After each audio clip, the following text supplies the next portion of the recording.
What's up, guys? Crip No Fud. Let's jump right into this. Dog Elon. Dog Elon Mars. All right. So just an update.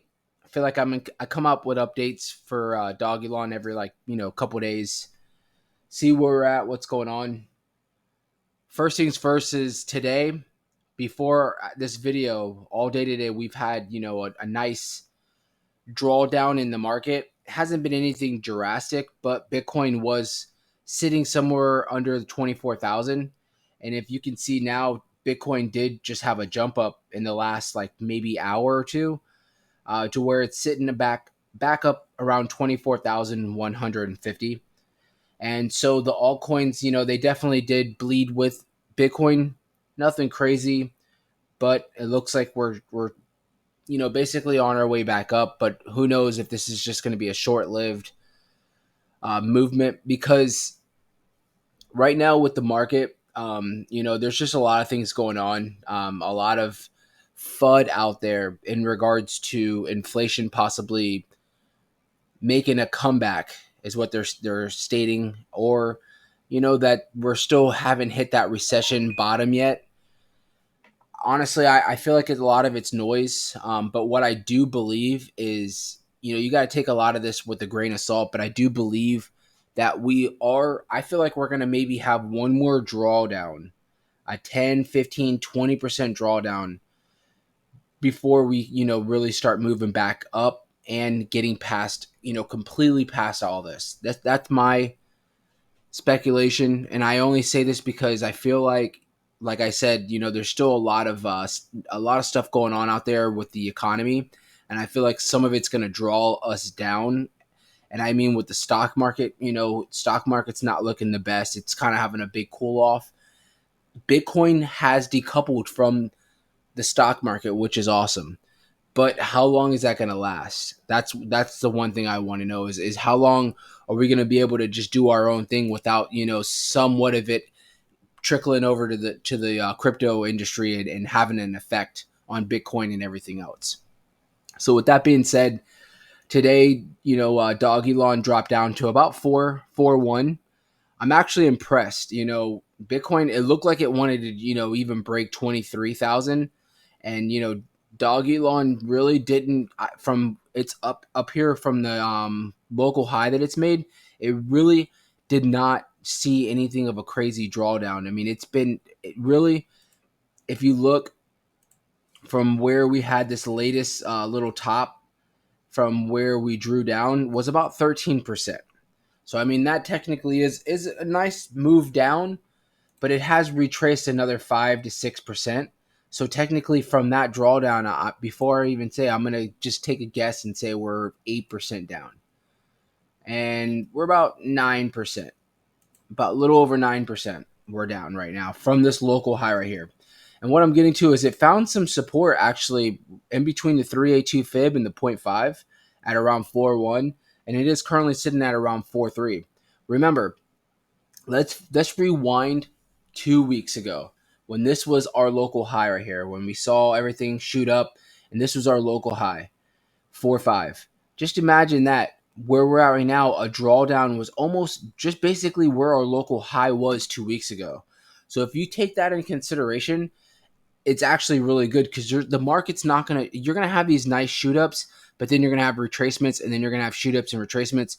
As long as those retracements are staying within these local highs that it's making, I honestly see that as still pretty bullish. Now things could change easily, but from what I see is, especially with Dog Elon, it has so much support. A lot of times when you see these big drawdowns, the support comes in, the buyers come in, and you see the buyers just basically take over eventually. It gets to a point where they're like, hold on, the buyers are stopping the sellers, and they basically find that support and they take over, and you start seeing Dog Elon moving back up. And that's what we're seeing right now at around 4.3. Again, things can change, and I do want you guys to be prepared.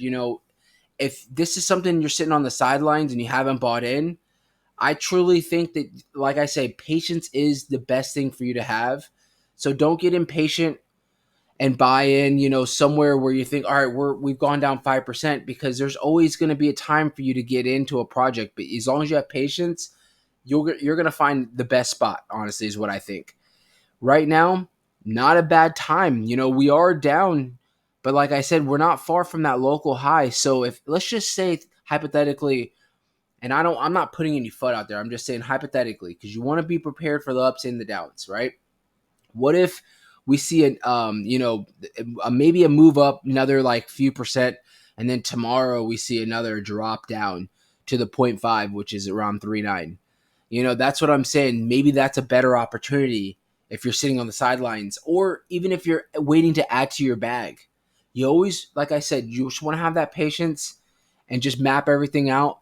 Maybe put a level you were like, all right, if it gets around this level, because you never want to put a spot like, if it gets to this level, this is when I'm buying, because a lot of times it won't get to that level, and then you'll miss out on a possible opportunity. So you want to say, maybe if it gets down to around 394, around that area, maybe I'll start thinking about accumulating or getting into the project. So I just want to put that out there. Now, if we are going to start, continuing this move up, which obviously we all want to see, I see us maybe, if we're going to continue us jumping back up, this spot right here where we had some support, where it was kind of just, it looked like it was just basically consolidating around this area, around the 4.5, which was basically close to the local high, which was over here before we hit this other new high. This 4.5 area, I honestly see it as a spot of resistance again. We're going to have to break that, meaning we're going to have to test it probably multiple times before we break that 4.5, unless we have a crazy gigapump. But if we don't, and it's just a natural move up, maybe 4, 5, 6%, and we reach that 4.5 area, we're going to need to probably test that area multiple times. I'm thinking at least 2 to 3 times before we break it, and possibly looking at getting towards the new local, or not the new, but getting to that other basically local high that we had just formed, which was at the 5 solid mark. That's going to be a big spot. I think it's a big spot because we're going to be basically getting to a new number, which from the 4 to the 5 doesn't seem like it's much, but each one of those small moves are going to be big deals for people, especially if they bought in down here or if they bought in down here. When you see those, all right, they get to a 5, they're like, I'm going to sell because we're going to maybe retrace, or they just want to take profits. So you're going to have a lot of resistance at this spot for sure. So the first spot you're looking for resistance, if we're going to move up, is the 4.5 mark. That's going to be a big spot that we're going to need to retest multiple times. And then that 5 solid mark, definitely going to have to retest that multiple times before we can flip it into some kind of support. Other than that, guys, I'm going to leave it. The video is already long enough. Just want to say, like I always say at the end of all my videos, but thank you guys for the support. I really appreciate it. Trying to grow the channel. If you guys have any opinions or anything like that as far as projects that you want me to look at, shoot me something in the comments. And always make sure to subscribe to my channel if you're not already, so you guys can get instant alerts whenever I'm posting videos. Thank you guys so much.